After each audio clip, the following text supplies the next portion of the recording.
Revisit books podcast में आपका स्वागत है, जहां हम किताबों को छोटे छोटे ज्ञान में बदलते हैं जिनका आप हर दिन इस्तेमाल कर सकते हैं। आज हम ऐसी किताब पर बात करने वाले हैं जो मुझे लगता है हम सभी के रोजमर्रा के जीवन में बहुत काम आ सकती है। किताब का नाम है how to talk to anyone. और इसकी लेखिका हैं लील लॉन्डेस। वो कम्युनिकेशन की दुनिया में काफी जाना माना नाम है। जी, मैंने पढ़ा है कि वो बड़ी बड़ी कंपनियों और संगठनों में लोगों को सिखाती हैं कि बेहतर बातचीत कैसे करें। बिल्कुल। और ये किताब खास इसलिए है क्योंकि ये सिर्फ थ्योरी नहीं है, इसमें है पूरी बांडवे 92 छोटी छोटी लेकिन बहुत प्रैक्टिकल तकनीकें। 92? ये तो बहुत सारी हैं। हाँ, काफी हैं। और लेखिका का यही मानना है कि अच्छी तरह बात करना कोई जादू नहीं है, ये एक हुनर है जिसे सीखा जा सकता है। ये तकनीकें किसी को भी, मतलब किसी भी सिचुएशन में, चाहे वो दोस्तों के बीच हो या ऑफिस में, ज्यादा कॉन्फिडेंट और प्रभावशाली बनने में मदद कर सकती हैं। हाँ, और आपने शुरू में कहा कि ये आज के जमाने के लिए है, मतलब पुरानी किताबों से अलग, जैसे डेल कार्नेगी की वो मशहूर किताब है। हाँ, how to win friends and influence people. बिल्कुल, लील लॉन्डेस उसकी बहुत इज्जत करती हैं। वो मानती हैं कि कार्नेगी की बातें, जैसे मुस्कुराना, दूसरों में दिलचस्पी लेना, उन्हें अच्छा महसूस कराना, ये आज भी एकदम सच हैं। तो फिर नया क्या है? नया ये है कि देखिए, वो किताब 1936 में आई थी और आज की दुनिया, वो कहती हैं, बहुत बदल गई है। लोग अब ज्यादा समझदार हैं, थोड़े शक्की भी हो गए हैं शायद। सही बात है। हाँ, तो सिर्फ एक मुस्कान या सीधी सीधी तारीफ हमेशा काम नहीं करती, लोग पहचान जाते हैं। इसलिए लील लॉन्डेस ने क्या किया, उन्होंने आज के कामयाब लोगों को स्टडी किया। टॉप सेल्स वाले लोग, अच्छे स्पीकर्स, नेता, कलाकार, वो लोग जिनकी पर्सनालिटी बहुत आकर्षक होती है। अच्छा, मतलब उन्होंने देखा कि असल में क्या काम करता है आज की दुनिया में। बिल्कुल। और फिर उन्होंने उसे छोटी छोटी, आसानी से इस्तेमाल की जा सकने वाली तकनीकों में बदल दिया। वही हैं ये 92 तकनीकें। ये तो बहुत दिलचस्प है। और वो चलती फिरती आत्मकथा वाली बात, वो क्या है? हाँ, वो उनकी ड्रामा टीचर ने कहा था। मतलब हम जैसे चलते हैं, जैसे खड़े होते हैं, हमारी बॉडी लैंग्वेज वो बिना बोले ही हमारे बारे में बहुत कुछ बता देती है। जैसे हमारी अपनी कहानी। हाँ, बिल्कुल। और ये किताब हमें सिखाती है कि उस कहानी को, उस आत्मकथा को और बेहतर कैसे बनाया जाए, ताकि पहली छाप अच्छी पड़े। एग्जैक्टली। क्योंकि वो पहली छाप बहुत जरूरी होती है। लेखिका कहती हैं कि हम किसी से मिलने के, आप मानेंगे नहीं, सिर्फ पहले 10 सेकंड में ही उनके बारे में एक राय बना लेते हैं। 10 सेकंड बस? हाँ, हमारा तरीका, हमारी बॉडी लैंग्वेज, सब कुछ। ये किताब हमें सिखाती है कि उन शुरुआती पलों में ही एक पॉजिटिव और यादगार असर कैसे छोड़ें। चलिए, ये तो समझना जरूरी है। अब बात करते हैं कि ये किताब और हमारी आज की चर्चा, ये किन लोगों के लिए सबसे ज्यादा फायदेमंद हो सकती है? कौन है जिन्हें लगता है कि हाँ, मुझे ये सुनना चाहिए? मेरे ख्याल से सबसे पहले तो ये उन लोगों के लिए है जो किसी नई जगह जाते हैं या पार्टियों में, मीटिंग्स में, और थोड़ा सा असहज महसूस करते हैं। हाँ, वो थोड़ी झिझक होती है ना कि बात कैसे शुरू करूं। बिल्कुल। या बात शुरू हो भी जाए तो उसे आगे कैसे बढ़ाएं, उनके लिए किताब बहुत मददगार है। और वो लोग जो नेटवर्किंग करना चाहते हैं अपने करियर के लिए या बिजनेस के लिए। हाँ, बिल्कुल, उनके लिए भी ये बहुत ज़रूरी है, क्योंकि आजकल अकेले तो कोई सफल होता नहीं है ना। आपको लोगों से जुड़ना पड़ता है, अच्छे रिश्ते बनाने पड़ते हैं, और उसके लिए अच्छा कम्युनिकेशन तो चाहिए ही। सही कहा। और किताब में भी इस बात पर जोर है कि पहली मुलाकात दमदार होनी चाहिए। ज़रूर। और एक और तरह के लोग हैं, जो लोग रोज़ की वो छोटी मोटी बातों से, मतलब स्मॉल टॉक से बोर हो गए। हाँ, वो मौसम कैसा है वाली बातें। वही। और वो चाहते हैं कि उनकी बातचीत थोड़ी गहरी हो, ज्यादा मतलब वाली हो, तो उनके लिए भी इसमें काफी कुछ है। ये तकनीकें सिर्फ ऊपरी सतह पर नहीं रहती। अच्छा, एक सवाल और, क्या ये सिर्फ उन लोगों के लिए है जो शर्मीले हैं या जिन्हें लगता है कि वो बातचीत में अच्छे नहीं हैं, या जो लोग खुद को काफी अच्छा मानते हैं, क्या उनके लिए भी इसमें कुछ है? ये बहुत अच्छा सवाल पूछा आपने। मेरा मानना है कि ये सबके लिए है। देखिए, जो झिझकते हैं उन्हें तो कॉन्फिडेंस मिलेगा ही, लेकिन जो लोग सोचते हैं कि वो तो बातचीत में माहिर हैं, उन्हें भी शायद कुछ ऐसी बारीकियां मिलें जिन पर उन्होंने पहले ध्यान ना दिया हो। अच्छा, जैसे ये तकनीकें हमारे व्यवहार के उन पहलुओं पर काम करती हैं जो अनजाने में होते हैं, सबकॉन्शियस लेवल पर, जिनके बारे में हम सोचते भी नहीं। तो हाँ, जो अनुभवी हैं वो भी अपनी स्किल्स को और बेहतर बना सकते हैं। ठीक है। तो ये सबके लिए कुछ ना कुछ रखती है। चलिए अब आते हैं मुद्दे पर, वो 92 तकनीकें। सारी तो हम नहीं कर पाएंगे, लेकिन कुछ सबसे मजेदार और असरदार वाली चुनते हैं। कहाँ से शुरू करें? पहली छाप से ही? हाँ, मेरे ख्याल से वहीं से शुरू करना चाहिए क्योंकि वो बहुत जरूरी है। तो पहली तकनीक है नंबर 1, द फ्लडिंग स्माइल, दिल खोलकर मुस्कुराना। मुस्कान? ये तो मतलब हम बचपन से सुनते आ रहे हैं, इसमें नया क्या है? हर कोई कहता है मुस्कुराओ। नया है इसका तरीका और टाइमिंग। लेखिका कहती है कि जैसे ही किसी से आंखें मिले तुरंत फटाक से मुस्कुरा देना, वो उतना असरदार नहीं होता। क्यों? ऐसा क्यों? क्योंकि वो थोड़ा बनावटी सा लग सकता है। जैसे आप हर किसी को देखकर बस यूं ही मुस्कुरा देते हैं, उसमें कोई खास बात नहीं लगती। अच्छा, तो फिर सही तरीका क्या है? सही तरीका यह है कि जब आप किसी की तरफ देखें तो 1 सेकंड रुकें, जैसे आप उनके चेहरे को पढ़ रहे हों, उन्हें समझ रहे हों, और फिर एक बड़ी सी गर्मजोशी वाली मुस्कान धीरे धीरे अपने चेहरे पर आने दें। धीरे धीरे? हाँ, जैसे बाढ़ का पानी धीरे धीरे फैलता है ना, वैसे। और वो मुस्कान सिर्फ होठों तक नहीं, आंखों तक जानी चाहिए। अच्छा। मतलब थोड़ी देर से आए लेकिन ज्यादा गहरी और सच्ची लगे, जैसे वो मुस्कान सिर्फ उसी इंसान के लिए है। बिल्कुल, एग्जैक्टली। इससे सामने वाले को अनजाने में ये महसूस होता है कि अरे ये मुस्कान तो खास मेरे लिए है। ये ज्यादा ईमानदार लगती है, ज्यादा पर्सनल। किताब में एक स्टडी का भी जिक्र है कि बिजनेस में जो महिलाएं थोड़ा रुक कर मुस्कुराती हैं, उन्हें लोग ज्यादा भरोसेमंद मानते हैं। ये तो कमाल की बात है। मतलब मुस्कान की टाइमिंग भी इतनी जरूरी है। ठीक है, मुस्कान हो गई। पहली छाप में और क्या जरूरी है? हमारा पोस्चर, यानी खड़े होने का तरीका। हाँ, बिल्कुल सही। पोस्चर बहुत मायने रखता है और इसके लिए लेखिका ने एक बहुत ही मजेदार तकनीक बताई है। तकनीक number 4, hang by your teeth. Hang by your teeth मतलब दांतों से लटकना? ये क्या है? हाँ, सुनने में अजीब है पर ये एक विजुअलाइजेशन तकनीक है। आपको कल्पना करनी है। सोचिए कि हर दरवाजे के फ्रेम से जिससे आप गुजरने वाले हैं, ऊपर से एक लोहे का पट्टा लटका है, जैसे सर्कस में होता है ना, जिस पर कलाबाज दांतों से लटकते हैं। अच्छा, हाँ देखा है। तो जब आप दरवाजे से गुजरें तो कल्पना में उस पट्टे को अपने दांतों में पकड़ें और महसूस करें कि वो आपको धीरे धीरे ऊपर खींच रहा है, छत की तरफ। वाह, ये कल्पना करने से क्या होगा? इससे जादू की तरह आपका पोस्चर एकदम सही हो जाएगा। आपका सिर अपने आप ऊंचा उठेगा, कंधे पीछे और नीचे जाएंगे, सीना थोड़ा बाहर आएगा, पेट अंदर। अरे वाह! हाँ, ये एक विजेता वाली मुद्रा है। अच्छा पोस्चर सिर्फ कॉन्फिडेंस नहीं दिखाता, ये भी बताता है कि आप एक महत्वपूर्ण व्यक्ति हैं जिसे ऊपर रहने की आदत है, और ये मजेदार कल्पना इसे याद रखना आसान बनाती है। ये तो बहुत ही अनोखा तरीका है पोस्चर ठीक करने का, मैं जरूर ट्राई करूंगी। ठीक है, तो मुस्कान हो गई, पोस्चर हो गया।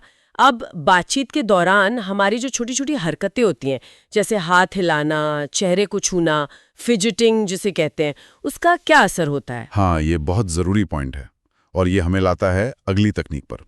तकनीक नंबर 7, लिमिट द फिजिट, यानी बेचैनी वाली हरकतें कम करें। फिजिटिंग मतलब वो बेवजह हिलना डुलना, उंगलियां चटकाना, बालों से खेलना, चेहरे को बार बार छूना, यही सब ना? हाँ। मैंने सुना है ये दिखाता है कि बंदा नर्वस है। हाँ, नर्वसनेस तो दिखाता ही है, पर लेखिका कहती हैं कि ये इससे भी ज्यादा गंभीर संकेत दे सकता है, खासकर जब बातचीत महत्वपूर्ण हो। जैसे क्या संकेत? जब आप फिजिट करते हैं, मान लीजिए नाक खुजलाते हैं या कान खींचते हैं या होंठ काटते हैं, तो सुनने वाले को अनजाने में सबकॉन्शियसली ये लग सकता है कि आप या तो झूठ बोल रहे हैं। हाँ, या फिर बहुत ज्यादा नर्वस हैं, या आप में आत्मविश्वास की कमी है। लेकिन इसका झूठ बोलने से क्या कनेक्शन है? सोचिए, वो लाई डिटेक्टर मशीन होती है, पॉलीग्राफ, वो कैसे काम करती है? वो शरीर के संकेतों को पकड़ती है। दिल की धड़कन तेज होना, पसीना आना, सांस का बदलना। हाँ। ये संकेत तब दिखते हैं जब कोई झूठ बोलता है या बहुत ज्यादा इमोशनल होता है, जैसे घबराया हुआ हो। फिजिटिंग भी उसी तरह की अंदरूनी बेचैनी का बाहरी रूप हो सकता है। ओ अच्छा, तो मतलब शांत और स्थिर रहने से हम ज्यादा भरोसेमंद लगते हैं? बिल्कुल।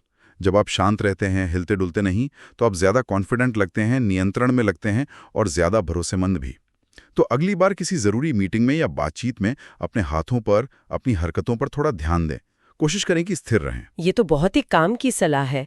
अब मान लीजिए हम किसी पार्टी में हैं या नेटवर्किंग इवेंट में, बात शुरू करनी है। वो 2 सबसे आम सवाल जो हमेशा पूछे जाते हैं, आप कहाँ से हैं और आप क्या करते हैं, इनके जवाब कैसे दें? क्या इनका भी कोई खास तरीका है? हाँ, बिल्कुल है। और लेखिका कहती हैं कि इनके बोरिंग जवाब देने से बचना चाहिए। यहीं पर आती हैं अगली 2 तकनीकें। पहली है तकनीक #15, never the naked city. Never the naked city मतलब शहर का नाम यूं ही ना लें। जब कोई पूछता है आप कहाँ से हैं, तो हम नॉर्मली बस शहर का नाम बता देते हैं, जैसे मैं दिल्ली से हूँ या मैं मुंबई से हूँ। इसमें क्या दिक्कत है? दिक्कत नहीं है, पर ये बातचीत को आगे बढ़ाने में मदद नहीं करता। ये एक डेड एंड जैसा जवाब है। अब सामने वाला क्या बोले, अगर उसे दिल्ली या मुंबई के बारे में कुछ खास नहीं पता तो वो शायद कहेगा अच्छा, और बात वही रुक सकती है। हाँ, ये तो होता है। तो क्या करना चाहिए? अपने शहर के बारे में एक दो दिलचस्प बातें या छोटी कहानियां हमेशा तैयार रखें, और जब जवाब दें तो शहर के नाम के साथ उनमें से एक जोड़ दें। अच्छा। हाँ, और ये जानकारी सामने वाले की रुचि के हिसाब से चुनें। जैसे लेखिका कोलंबस ओहायो का उदाहरण देती हैं। अगर वो किसी बिजनेस वाले बंदे से मिल रही हैं तो कह सकती हैं, मैं कोलंबस ओहायो से हूँ, आपको पता है बहुत सी कंपनियां अपने नए प्रोडक्ट्स वहीं टेस्ट करती हैं, क्योंकि वो शहर पूरे अमेरिका का अच्छा सैंपल माना जाता है। वाह। और अगर किसी और से बात हो रही हो, मान लीजिए किसी को इतिहास में रुचि है, तो वो कह सकती थी, मैं कोलंबस से हूँ, वहाँ एक बहुत ही सुंदर ऐतिहासिक जर्मन विलेज है। या किसी स्टूडेंट से बात हो रही है तो कोलंबस में 5 बड़ी यूनिवर्सिटीज हैं। समझ गए। मतलब अपने जवाब को बातचीत का दरवाजा बनाना है, दीवार नहीं। ऐसी कोई बात बतानी है जिससे सामने वाला जुड़ सके या और सवाल पूछ सके। बिल्कुल, अपने शहर के बारे में कुछ हुक्स तैयार रखें। ये बहुत अच्छा आइडिया है, इसे मैं जरूर आजमाऊंगी। और यही लॉजिक शायद आप क्या करते हैं वाले सवाल पर भी लगता होगा। एकदम, वो है अगली तकनीक। तकनीक #16 नेवर द नेकेड जॉब। तो यहाँ भी सिर्फ अपना जॉब टाइटल बता देना, जैसे मैं इंजीनियर हूँ या मैं टीचर हूँ, ये काफी नहीं है। काफी तो है, पर मजेदार नहीं है। ये भी बातचीत को रोक सकता है। सोचिए, आपने कहा मैं इंजीनियर हूं। अब सामने वाले को इंजीनियरिंग में कोई इंटरेस्ट नहीं है या उसे पता ही नहीं क्या पूछना है, तो बात आगे कैसे बढ़ेगी? हाँ, सही बात है। तो यहाँ क्या करें? अपने काम के बारे में भी कोई छोटी कहानी या फैक्ट तैयार रखें। हाँ बिल्कुल, अपने जॉब टाइटल के साथ एक छोटी सी लाइन या एक छोटा सा उदाहरण जोड़ें। कुछ ऐसा जो आपके काम को थोड़ा दिलचस्प बनाए और सामने वाले के लिए शायद रिलेटेबल हो। जवाब को सुनने वाले के हिसाब से बदलें। उदाहरण दे सकते हैं। मान लीजिए कोई वकील है और वो किसी पेरेंट से बात कर रहा है। तो वो कह सकता है, मैं वकील हूँ, खास तौर पर एम्प्लॉयमेंट लॉ देखता हूँ। आजकल मैं एक केस पर काम कर रहा हूँ जिसमें एक माँ को मैटरनिटी लीव से लौटने के बाद ऑफिस में कुछ परेशानी हुई। अच्छा, इससे सामने वाले को तुरंत कनेक्शन मिल गया। हाँ, या अगर आप टीचर हैं तो कह सकते हैं, मैं स्कूल में पढ़ाता हूँ, आजकल बच्चों को साइंस फेयर के लिए प्रोजेक्ट्स बनाने में मदद कर रहा हूँ, उन्हें एक्सपेरिमेंट करना बड़ा अच्छा लग रहा है। समझ गई। मतलब सिर्फ ये नहीं बताना कि आप क्या करते हैं, बल्कि उसका एक ऐसा पहलू बताना जिससे सामने वाला जुड़ सके या जिसमें उसकी दिलचस्पी पैदा हो। बिल्कुल, अपने काम के बारे में भी एक छोटी सी फाइल तैयार रखें जिसमें 2-3 अलग-अलग तरह के जवाब हों और मौके के हिसाब से सही वाला इस्तेमाल करें। ये दोनों तकनीकें, शहर और काम वाली, ये तो बातचीत शुरू करने और उसे इंटरेस्टिंग बनाने के लिए बहुत ही अच्छी हैं। लेकिन कभी-कभी ऐसा होता है कि बातचीत चल रही है और अचानक रुक जाती है, एकदम सन्नाटा। उस वक्त क्या करें? वो ऑकवर्ड साइलेंस जिसे कहते हैं। हाँ, वो होती है, और उसके लिए लेखिका एक बहुत ही आसान लेकिन कमाल की तकनीक बताती हैं। आसान? क्या है वो? तकनीक 20, पैरेटिंग। पैरेटिंग मतलब तोते की तरह दोहराना? ये थोड़ा अजीब नहीं लगेगा? सुनने में शायद लगे, पर ये काम करता है। तकनीक बस इतनी सी है कि जब बातचीत में पॉज आए या आपको समझ ना आए कि आगे क्या कहना है, तो बस सामने वाले ने जो आखिरी 2-3 शब्द कहे थे उन्हें एक सवाल की तरह दोहरा दें। सच में? जैसे अगर कोई कहे मैं वीकेंड पर नैनीताल गया था, तो मैं बस कहूं नैनीताल गए थे? बिल्कुल, बस इतना ही। इससे क्या होता है, गेंद वापस उनके पाले में चली जाती है। अब उन्हें नैनीताल के बारे में और बताना पड़ेगा। अरे वाह! और ये उन्हें ये भी दिखाता है कि आप उनकी बात सुन रहे हैं और इंटरेस्टेड हैं, भले ही उस वक्त आपका दिमाग कहीं और हो। क्या लेखिका ने इसका कोई उदाहरण दिया है? हाँ, उन्होंने अपना ही एक मजेदार किस्सा बताया है। एक बार वो बहुत थकी हुई थी, एयरपोर्ट से लौट रही थी। उनके दोस्त फिल ने थिएटर के बारे में बात शुरू कर दी। अब लेखिका में तो हिम्मत ही नहीं थी कुछ कहने की, तो उन्होंने बस फिल के आखिरी शब्द दोहराए, थिएटर। अच्छा शो था, अजीब कहानी थी। और उनका दोस्त फिल पूरे रास्ते उस शो के बारे में बताता रहा, यहां तक कि गाने भी गा दिए। लेखिका को बस अच्छा करना पड़ा। जोर से हंसते हुए। ये तो कमाल का हैक है। मतलब जब दिमाग बिल्कुल खाली हो तब भी बातचीत चलती रह सकती है।